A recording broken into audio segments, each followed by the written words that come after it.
You want to do a media day with a wig? He has the same haircut anyway.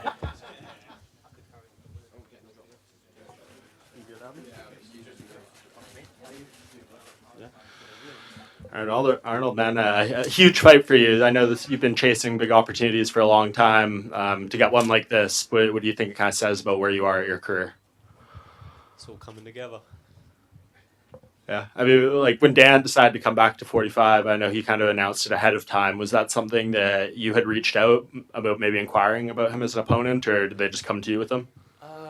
Yeah, we were looking to fight, and we were getting when I was getting over my injury, and so it was coming to featherweight. I kind of thought that was a fight they were going to offer, and I thought about it before they offered it. And I thought, yeah, if they do offer it, I'm happy with that because big name.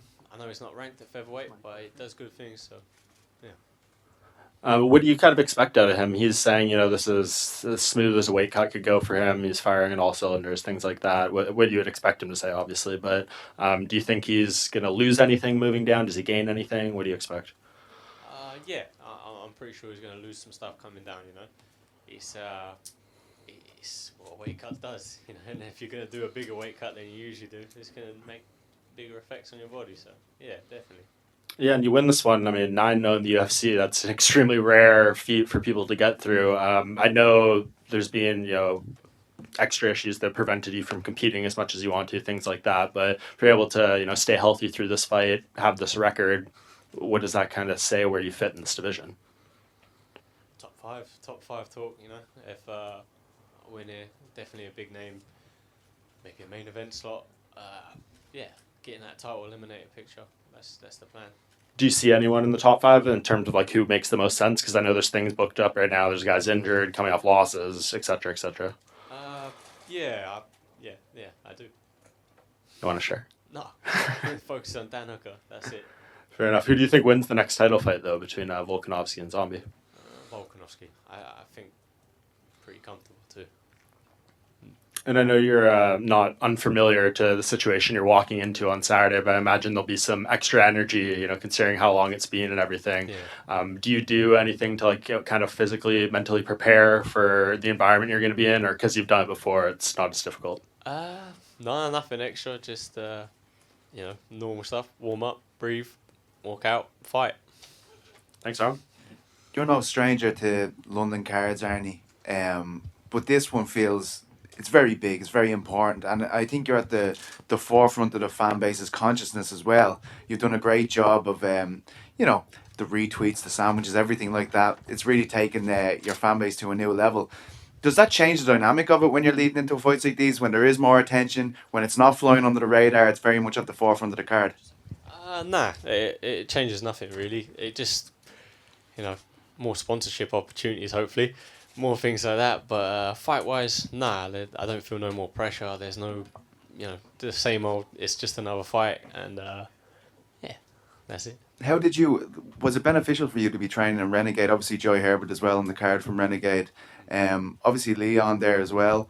How beneficial was that? I know it's quite a journey for you as well. We've seen the toilet pictures, of course, on the way, the shower pictures even.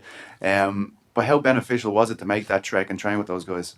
Yeah, it's been great, really. They got some, like you say, Jai Herbert, Leon Edwards, to name a few. Aiden Lee's out there.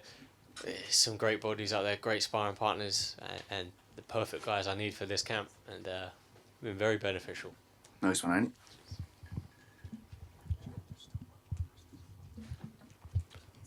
Arnie. Hey Arnold at the bottom. How you doing, bro? Good, mate. Yourself? Yeah, I'm doing great, man. Do you recognise this as your big moment? I know we know how good you are, but this is inevitably going to be a massive thing for you. If you can beat Dan Hooker, you're facing the top 5, and then you're getting a title shot. Do you recognise this moment as being a huge one? Yeah, definitely. It's the one that's going to put my name out there. It's going to solidify my position. It's the one. And also, for those people who have been following you in the last few months, you've been talking a lot about truck stop showers.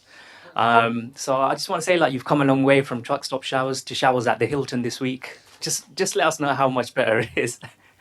Nah, there's something about the truck stop showers. It keeps you humble, keeps you honest, and the Hilton shower, it's not quite the same. You can control the heat, you can control the pressure. The truck stop one, I've got a little button, I press it, it gives you about 10 seconds, you press it again, press it again. You don't know if it's going to be hot, you don't know if it's going to be cold. Sometimes it goes really cold, sometimes it burns you, but yeah, keeps you humble. And just a final one from me. And I really have no shame saying this in front of everyone, but Arnold, you were like the first fighter that allowed me to come out and do some content with you. We spent some time together. We sat in Tesco car park and nearly got kicked out for eating meal deals together. And you're also the first fighter who did the spicy noodle challenge with me. You're a big reason why I might even be here today. So I just want to say a massive thank you. You're a really nice guy. I feel like a lot of people don't know that about you because you're so humble. You don't talk too much, but you're really a great guy. And I absolutely cannot wait to see you fight this weekend. Thank you, man. Happy to see you up here. Arnold, just looking at the fight with, just here at the back, hi. Looking at the fight with Dan Hooker, when you look at his past performances in lightweight, obviously he's been up against some of the very best in that division. What do you think you can expect to see from him on Saturday? I'm expecting to see the featherweight Dan Hooker. How do you think that differs?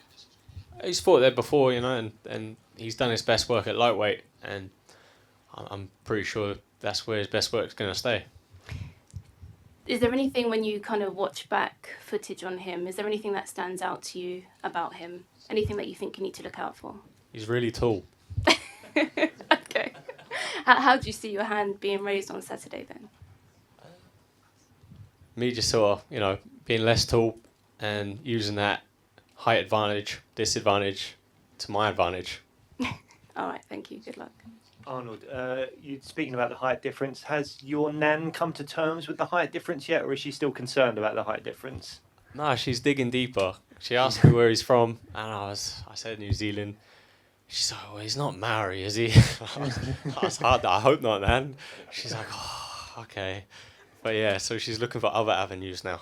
How difficult is that when you've got family members that are clearly concerned? They may not know the sport, like a lot of other people know the sport, and is it quite annoying when you've got like family members that clearly care for you, they love you, but they're expressing concerns that you maybe don't need in your head before a big fight? Nah, to be honest, I find it funny. It's when she calls me and I tell my nan she goes down the pub, right? My nan likes a beer. She goes down the pub and I'll get, they're not even fans of mine, but she's told people in the pub that her grandson's in the UFC. And they're like, oh, that's cool. And the next thing, they're FaceTiming me. I'm like, who the hell is this? And it's my nan in the pub with some random guy. There he is. I'm just like, you know what, mate? Like, Jesus. They'll send a text like, oh, I'm here with your nan. Can you answer? I'm like, yeah, all right. That's a bit weird, but yeah, it happens quite often. But nah, it's fun. It's fun. And have you bumped into Dan at all? Because you both seem like, I said this to you the other day, you both such lovely blokes. You seem like you would be mates if you were living closer in another life or something. Have you bumped into him at all in the hotel or anything? Yeah, we had a sit-down chat, but it hasn't been posted yet, so... Oh, really? It's a little bit awkward, to be fair, but nah, it's all right. Fair enough. Thanks, man. Arnold right here. Last week, Michael Bisping gave an interview, and he was asked what fighters from this generation of UK fighters were most likely to become champions, and he pointed to you and Tom Aspinall as like the ones most likely, because you're close and he doesn't see many people beating you on your way up. So what's it like when you hear someone that basically just laid the groundwork for this UK MMA scene giving you such high praise? Yeah, I didn't know that, but yeah, that's huge. It's like someone like Bisping, every UK fighter growing up, I'm assuming, watched him, and if there's anyone with an inspirational career, it's him. So if he's saying good things about me, that means a lot.